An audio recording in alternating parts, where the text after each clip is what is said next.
Hi guys, I'm Jeff from Performance Bicycle, and today we're going to go over lubes and how to lube your chain properly.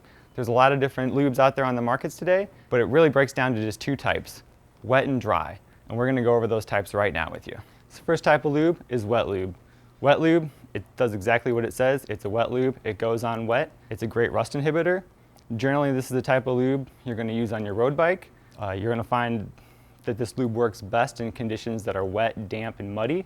So your cyclocross racing, your traditional road bike racing, a lot of people like to use this lube primarily in the wintertime when you have a lot of wet and sloppy conditions.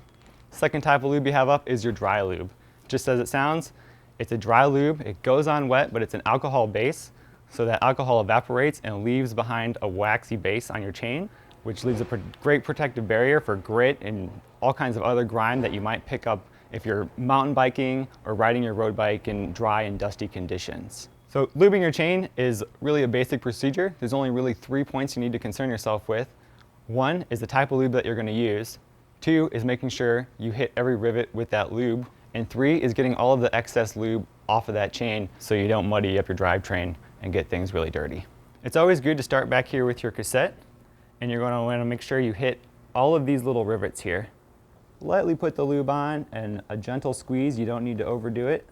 Once you've applied all the lube to the chain, there's going to be some excess lube and you're going to want to get that off of there. You can use a rag right in front of the cassette. I like to go on the top so as the chain comes through, you're not sucking it up into your derailleur or your drive chain anywhere, and it comes off really easy.